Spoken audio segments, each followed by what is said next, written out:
उद्देश्य।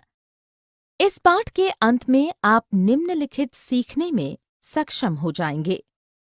जनसंख्या से संबंधित शब्दों को समझ और उनका वर्णन कर सकेंगे। जनसंख्या के वितरण और घनत्व को समझ और उसका वर्णन कर सकेंगे। जनसंख्या वृद्धि के कारणों और जनसंख्या परिवर्तन की प्रक्रियाओं को समझ और उनका वर्णन कर सकेंगे। भारत में जनसंख्या की आयु संरचना, लिंग, अनुपात और साक्षरता दर को समझ और उनका वर्णन कर सकेंगे। व्यावसायिक संरचना, स्वास्थ्य समस्याओं, किशोर जनसंख्या और राष्ट्रीय जनसंख्या नीति के बारे में समझ और उनका वर्णन कर सकेंगे।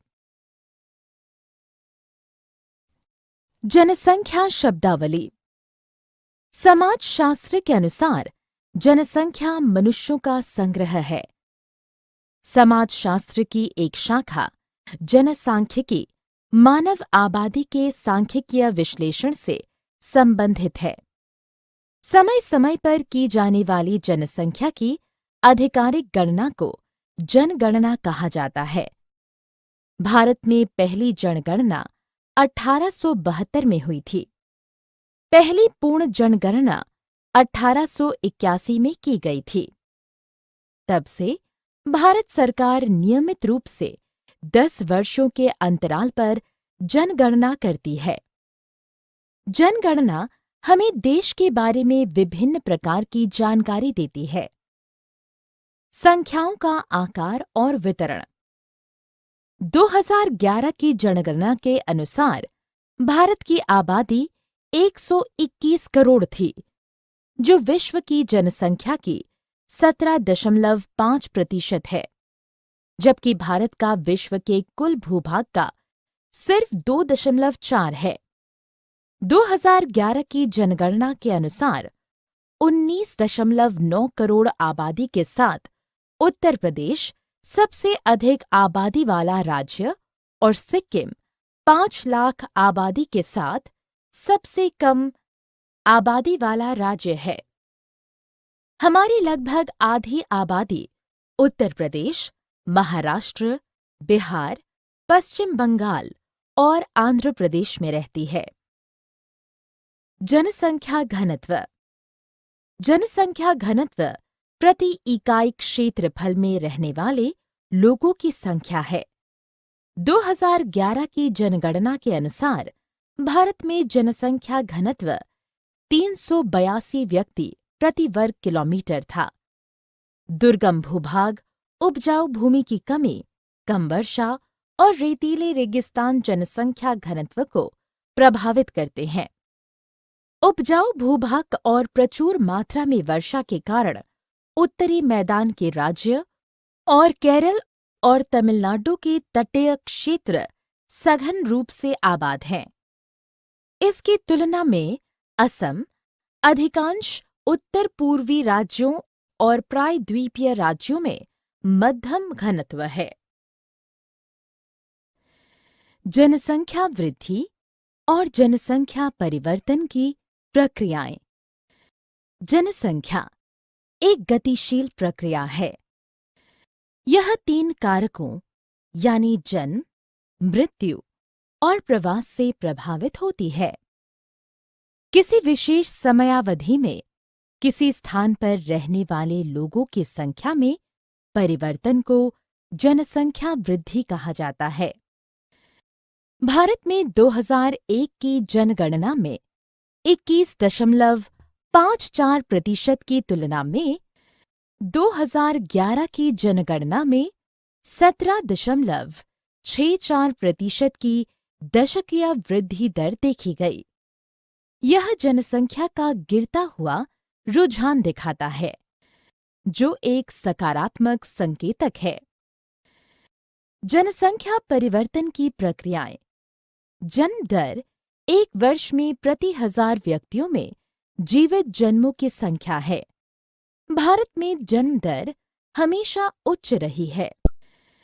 मृत्यु दर 1 वर्ष में प्रति 1000 व्यक्तियों में मरने वालों की संख्या है। निम्न मृत्यु दर के साथ उच्च जन्म दर जनसंख्या वृद्धि में योगदान देती है। 1981 से परिवार नियोजन की दिशा में निरंतर प्रयासों से जन्म दर में गिरावट आई। प्रवास आजीविका की तलाश में लोगों का एक स्थान से दूसरे स्थान पर चला जाना है। देश के भीतर प्रवास को आंतरिक प्रवास कहा जाता है। अन्य देशों में प्रवास को अंतर्राष्ट्रीय प्रवास कहा जाता है। आंतरिक प्रवास से जनसंख्या का आकार नहीं बदलता है, लेकिन देश के भीतर जनसंख्या का वितरण प्रभावित होता है। रोजगार के अवसरों की कमी और गरीबी अपरकर्षण कारक है। ये कारक ग्रामीण आबादी को शहरों की ओर धकेलते हैं। शहरों में आजीविका के बेहतर विकल्प अभिकर्षण कारक हैं। शहरी आबादी 1951 में कुल आबादी में 17.29% से बढ़कर 2001 में 27.78% हो गई है। आयु संरचना। आयु के संदर्भ में 3 श्रेणियों के अंतर्गत जनसंख्या वितरण का अध्ययन किया जाता है। बच्चे यानी 15 वर्ष से कम आर्थिक रूप से अनुत्पादक होते हैं तथा इन्हें भोजन, शिक्षा और चिकित्सीय देखभाल के लिए सहायता की आवश्यकता होती है। कार्यशील आयु यानी 15 से 59 वर्ष। इस श्रेणी के लोग आर्थिक रूप से उत्पादक होते हैं। 63.3% की दर से ये हमारी आबादी का उच्चतम खंड है। ये अपने लिए और अन्य आयु समूहों के लिए भरण पोषण का साधन उपलब्ध कराते हैं। वृद्ध यानी 59 से अधिक। यह आयु समूह आर्थिक रूप से अनुत्पादक होता है। उनमें से अधिकतर सक्रिय जीवन से सेवानिवृत्त हो चुके होते हैं। ये स्वैच्छिक रूप से कार्य कर सकते हैं, लेकिन भर्ती के माध्यम से रोजगार के लिए उपलब्ध नहीं होते। इन्हें चिकित्सीय देखभाल की आवश्यकता होती है। बच्चे और वृद्ध आश्रित अनुपात प्रभावित करते हैं, क्योंकि ये उत्पादक नहीं होते, बल्कि अपनी देखभाल के लिए कार्यशील वर्ग पर आश्रित होते हैं। लिंग अनुपात। लिंग अनुपात जनसंख्या में प्रति 1000 पुरुषों पर महिलाओं की संख्या है। 2011 की जनगणना के अनुसार भारत में लिंग अनुपात प्रति 1000 पुरुषों पर 940 महिलाएं थीं। केरल में उच्चतम महिला लिंग अनुपात 1084 है, जबकि हरियाणा में 879 और दिल्ली में 868 में प्रतिकूल लिंग अनुपात है। साक्षरता दर। 1991 से भारतीय जनगणना के अनुसार साक्षरता की परिभाषा में 7 या उससे अधिक आयु की आबादी शामिल है, जो समझने के साथ पढ़ और लिख सकती है।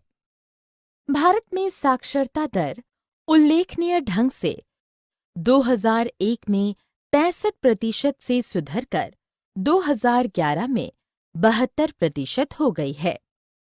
2011 की जनगणना के अनुसार पुरुषों की साक्षरता दर 82.14% और महिलाओं की 65.46% है। व्यावसायिक संरचना। विभिन्न प्रकार के व्यवसायों के अनुसार जनसंख्या के वितरण को व्यावसायिक संरचना कहा जाता है। व्यवसाय की 3 श्रेणियां हैं। प्राथमिक व्यवसाय, जिसमें कृषि, वानिकी, मछली पालन, खनन आदि जैसे भूमि से संबंधित क्रियाकलाप शामिल हैं। द्वितीयक व्यवसाय, जिसमें विनिर्माण, भवन और निर्माण इत्यादि से संबंधित क्रियाकलाप शामिल हैं।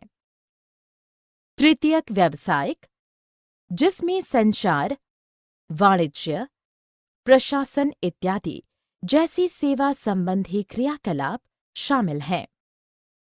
विकसित देशों में अधिकांश लोग द्वितीयक और तृतीयक व्यवसायों में लगे होते हैं, जबकि विकासशील देशों में अधिकांश लोग प्राथमिक व्यवसायों में लगे होते हैं।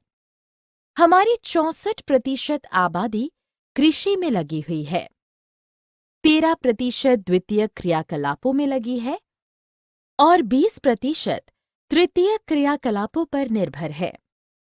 स्वास्थ्य, जीवन प्रत्याशा में वृद्धि, मृत्यु दर और शिशु मृत्यु दर में गिरावट बेहतर स्वास्थ्य सेवा प्रणाली, संक्रामक बीमारियों की रोकथाम और आधुनिक चिकित्सा पद्धतियों के उपयोग का परिणाम है।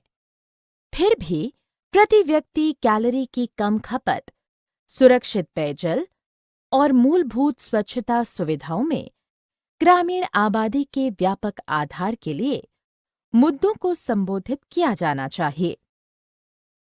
किशोर जनसंख्या, भारत की लगभग 1/5 आबादी किशोर यानी आयु समूह 10 से 19 वर्ष आबादी है।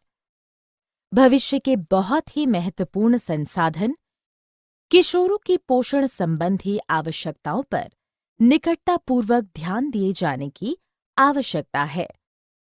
विशेष रूप से किशोर बालिकाओं के बीच कुपोषण व्यापक है।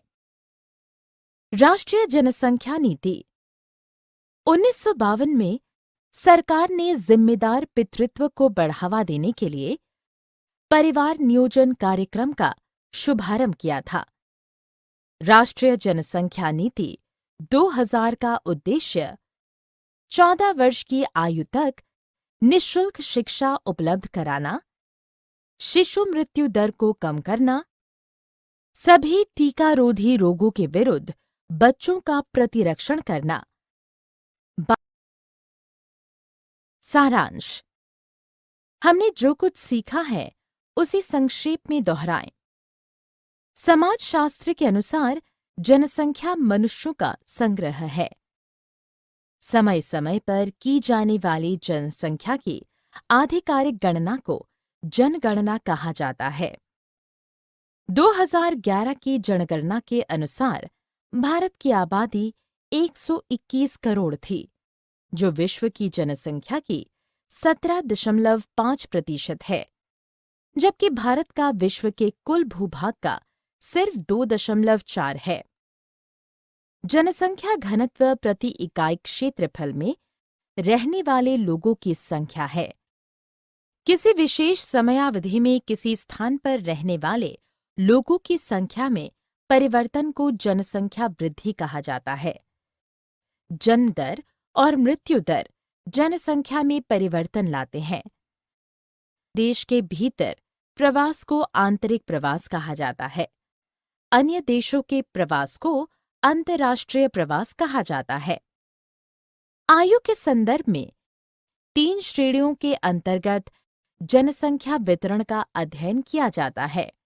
बच्चे 15 वर्ष से कम, कार्यशील आयु 15 से 59 वर्ष, वृद्ध 59 वर्ष से अधिक। लिंग अनुपात जनसंख्या में प्रति 1000 पुरुषों पर महिलाओं की संख्या है। 1991 से भारतीय जनगणना के अनुसार साक्षरता की परिभाषा में 7 या उससे अधिक आयु की आबादी शामिल है, जो समझने के साथ पढ़ और लिख सकती है। विभिन्न प्रकार के व्यवसायों के अनुसार जनसंख्या के वितरण को व्यावसायिक संरचना कहा जाता है।